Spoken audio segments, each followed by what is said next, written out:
Yeah, I think I don't know about you or anyone else, but I feel like every second ad on YouTube and maybe every fourth ad on Instagram is always about someone talking about how to beat the bloat. And I know it all does come down to a lot of foods that we do eat. So talk me through that. What kind of, even though we all have different digestions and different responses, what are the main ones that really do cause bloating?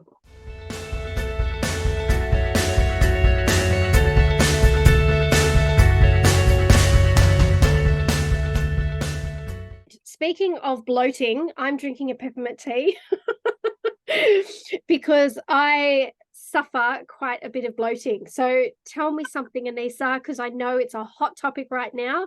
How do you beat the bloat? Start Okay, wherever you like. What is it? How do we deal with it? so actually peppermint tea is great for bloating. It's the properties of peppermint tea is it's cooling and it's dispersing. So bloating from a Chinese medicine perspective is an accumulation disorder, right? So things are stuck. So whenever you see things that are stuck, you've got to think about chi stagnation, right? So we need to disperse it. So having said that, most people suffer bloating at some point in their life. One of the most important reasons is that our digestive function is insufficient. And so, I mean, from a Western medicine perspective, there are many, many reasons why you might bloat. You know, for instance, you might be sensitive to certain types of foods, but there are many, many more causes for bloating. And what we want to understand is why some people can eat whatever they want and barely have any flatulence or bloating, and why some people can just think about food and blow up like a balloon. Yeah. So there are many, many mechanisms in the cause of bloating, and obviously there are cures which are natural as well. Okay, so if you ask someone what makes you bloat, most likely they will say beans, right? Beans are high in fiber. So things that are high in fiber tend to be harder to digest, and it causes the gut microbiome to have to work harder in order to break it down. Fiber is then passed out of the body, and don't forget that the microbiome also breaks down a lot of the fiber. So you can't break it down yourself, but the microbiome can, Right. which is really important to have correct microbiome in terms of bloating. And how do you So get microbiome? What is that? our microbiome is the gut bacteria Yep. that populate our intestines. It's meant to be there. Right. It's a symbiotic relationship Yep. between ourselves. They actually influence what we desire to eat Right. through sending chemicals, and we have many, many nerves in our intestines which are linked to our brains. Right. So for instance, when you get cravings, it might not be actually you that's actually craving, but it might be your gut microbiome that's craving Oh, the foods that you desire. wow. Yeah, I mean, naturally we are populated with our gut microbiome. Our first is actually when we pass through the birth canal and our mother gives us the microbiome into our systems. Oh, But microbiome is heavily, heavily influenced by what we eat and drink. So yeah. if we've got a diet of fruit and vegetables, our gut microbiome is going to be very, very different than if I ate steak and sausages Right. all day. Right. They are different types of microbiome. They actually digest food slightly differently, Okay. and they leave, I mean, as a kind of byproduct of digestion of the microbiome, they produce gas as well. So that's Right. important to know. So, um, so you build up your microbiome by what you eat. Okay. So, if I have the first time I've ever eaten beans and I'm really bloated and I'm very flatulent, Yep. if I keep eating beans for maybe a month or two, the gut microbiome will change. Really? Okay. Yeah, absolutely. Because it's like what you feed your garden tends to grow. Some plants like certain things more than others. Right. So we definitely want to be doing something on a regular basis if you want to be able to digest it better. So is it like like your gut starts to identify, oh, she's eating more beans, and it kind of changes and adjusts to it. So it says, okay, this is what I need to do. Yes. She's eating it again, so let's do it again. Is that sort of what So it it's does? like your gut microbiome might prefer beans, or it might prefer a different gut microbiome might prefer steaks. Right. So Okay. eating beans, you're helping the population of the gut microbiome that That likes likes the beans. beans. Yeah, okay. Okay, so over a period of time, your ability to digest beans becomes better. What we eat influences how our gut microbiome, which also influences if we have gas or not, Yeah. if we have bloating, because as I said, the gas is excreted as part of the digestive process of the gut microbiome. So I guess the question is then, talking about how the microbiome can adjust itself depending on your diet. So when you're bloated, I guess the question then comes to, is the bloating good or is it actually bad? And how do you tell the difference? How do you know that it's just your body kind of adjusting to new foods, or how do you know it's because maybe I should be eating that food because my gut's not liking it? I wouldn't say it's necessarily good, that's for sure, Right. bloating. Bloating to me is always a sign of insufficient digestion or Right. insufficient digestive powers. There are people that can eat anything and not have a problem with digestion. Right. I've not been blessed by that, and that's actually probably pushed my journey into Chinese medicine. Right. Okay. So anything you can't digest is a toxin for the body, which means that your body has to metabolize it in order to excrete it and get it out of the system. Right. So Okay. any type of bloating is good, but temporary bloating does happen, and it Right. doesn't mean your life is in dire straits. Cruciferous vegetables tends to cause a bit of flatulence and bloating. And what are Uh, they? What sort of vegetables are they? so you're thinking of broccoli, Right. cauliflower, Brussels sprouts, Yeah. kale, Okay. things along the kind of hard fiber kind of Right. vegetable that Okay. you can think. They're Yeah. very detoxing. So, and the fiber in them is quite a hard kind of fiber. So you look at the food, so compare a grape Yep. to cauliflower or kale. So Yep. there's a lot more fiber in the cauliflower and the kale than there is in that grape. Right. The has a lot more water content. It's Yep. got a lot more sugar, Yep. and so that there's just a high amount of fiber makes it harder to digest, which can cause the digestive system to work harder, which might cause bloating Right. and so on. Okay. So because kale is supposed to be a superfood, so how do you then, is it because you're eating too much of it? So maybe cut back on it if you are getting bloating after eating it, or how would you sort of monitor that?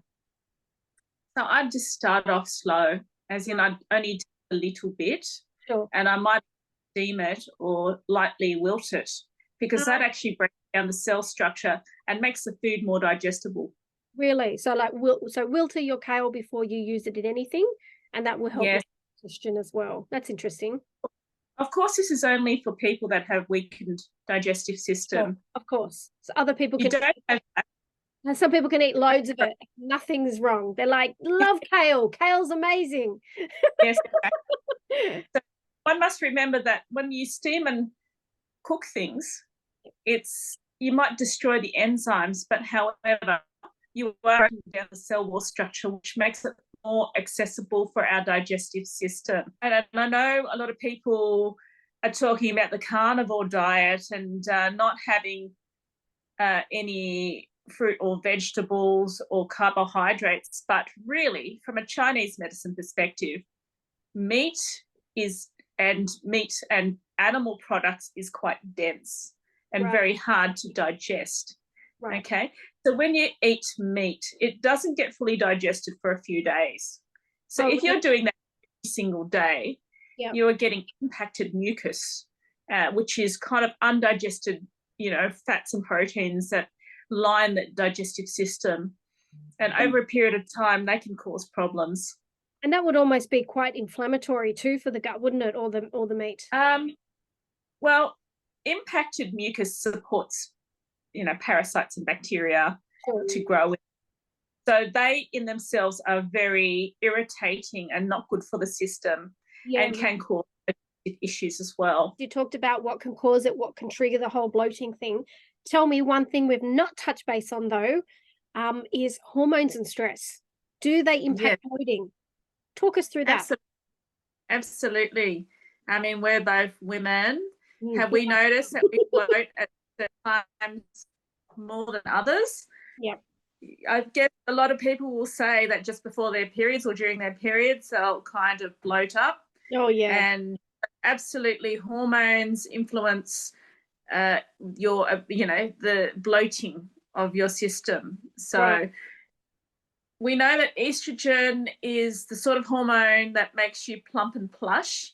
Yep. Progesterone is what they say, when you don't have enough progesterone, it can actually cause mood issues, which is why so many people have PMS just before their period. So our hormones greatly influence how the chi and the energy moves through our systems, how we metabolize food, if we get stuck or stagnated. Absolutely.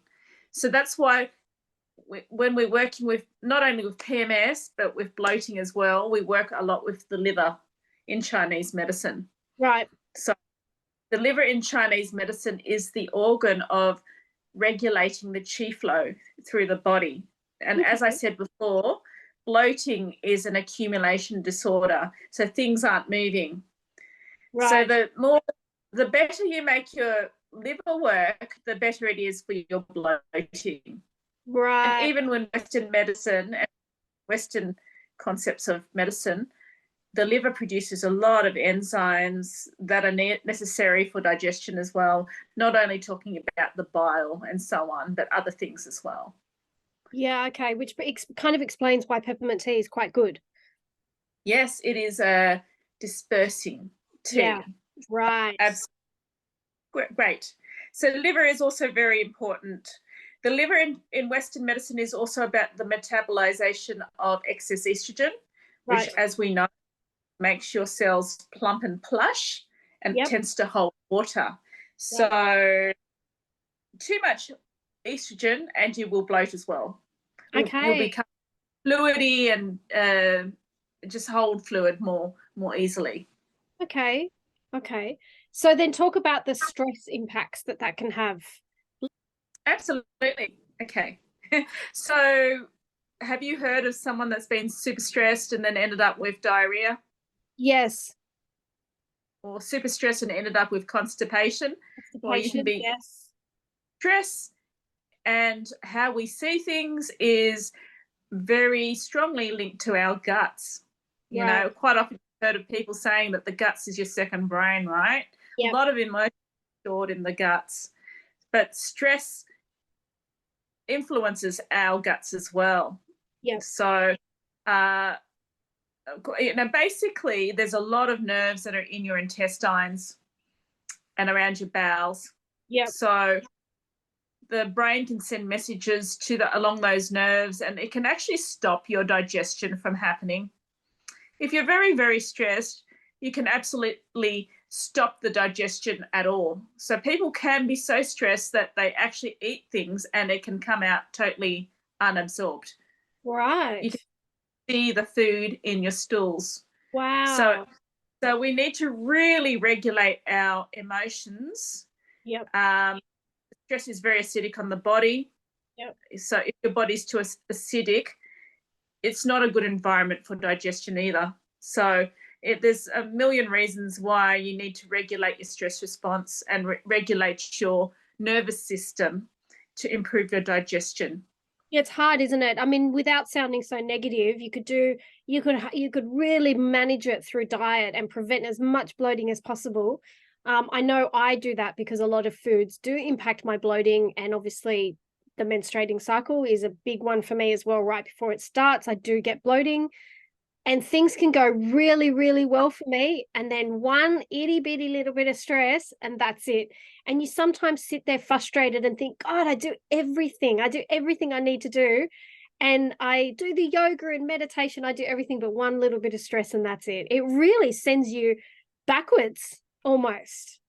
Absolutely. I'll have clients coming in quite often. They'll give me a list of everything that they've been tested for and how many allergies that they have. And, in the end, they can only have brown rice, or not even brown rice because it's got fiber, maybe white rice and maybe chicken. And that's all they can eat, which is contraindicated, very not intuitive when you think about Chinese medicine, because we're all about increasing the digestive fire rather than avoiding all types of food. Right. Okay. Very interesting. So you've said food. So then talk about some ways that we can then work through trying to, if you're stressed or you've got PMS or you're feeling some bloating and it's whether it's from food or life or whatever's causing it, workshop through some ideas. How can we sort of get through it? Get through that bloat? So if your digestive system is compromised, then definitely you do need to look at your food while you're building up your digestive system.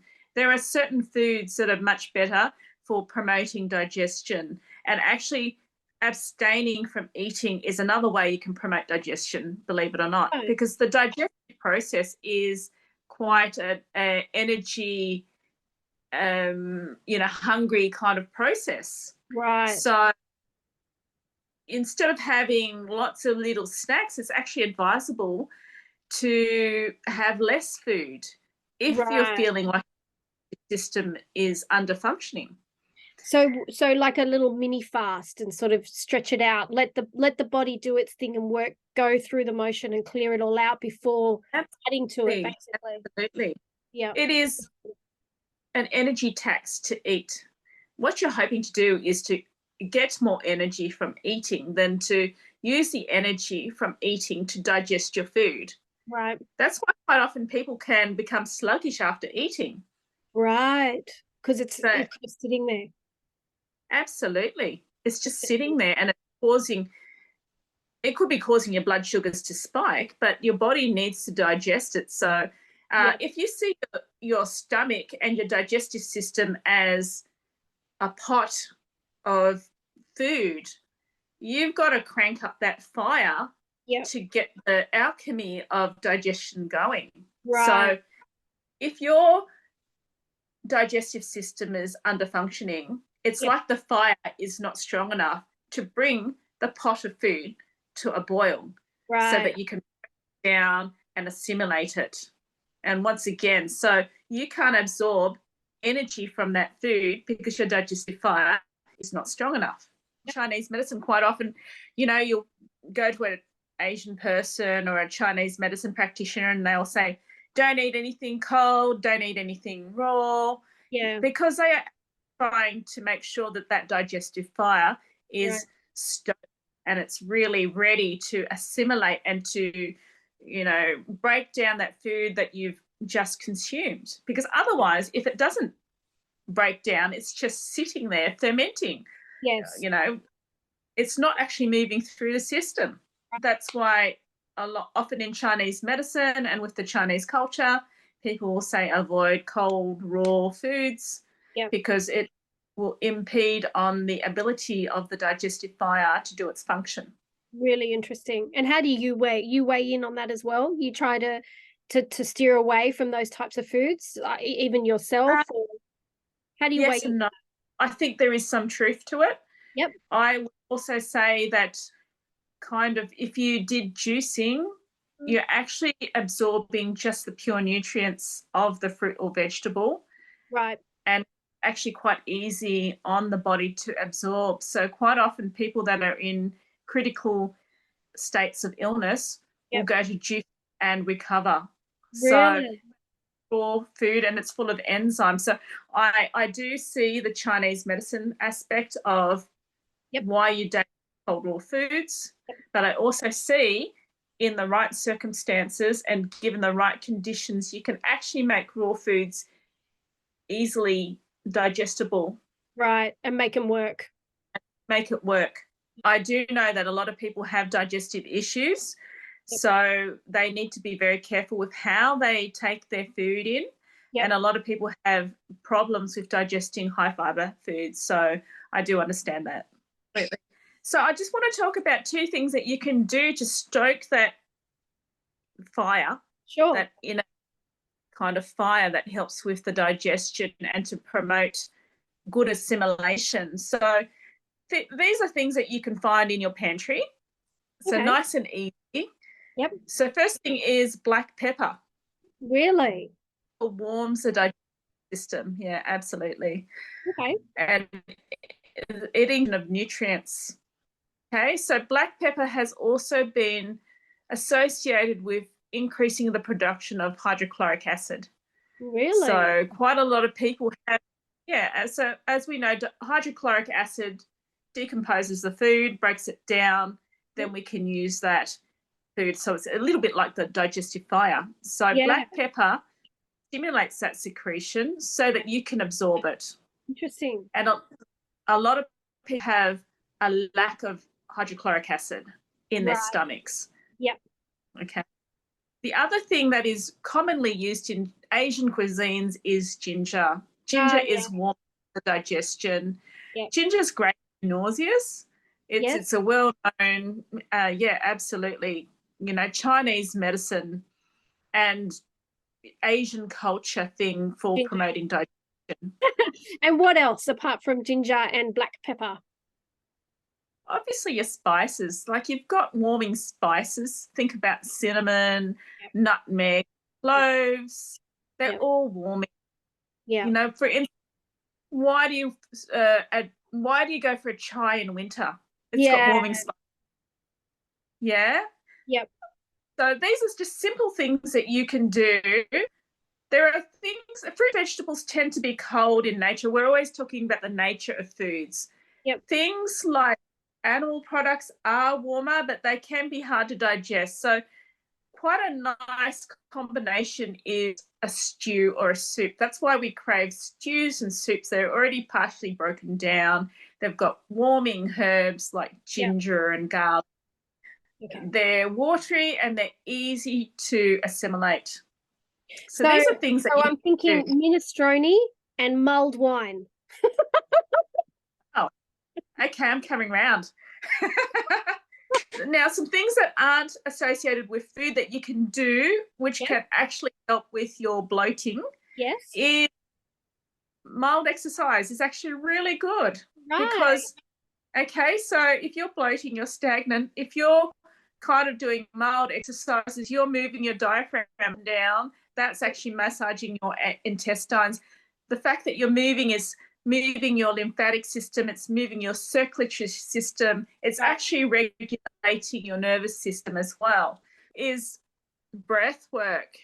Breath work opens your chi channels. Yes. It opens up your subtle body. It promotes the movement of chi through the body. It's the same, once again, it moves your diaphragm up and down, stimulates digestion. Specifically deep abdominal, relaxed breathing that sends the energy through the body is really good for stimulating digestion.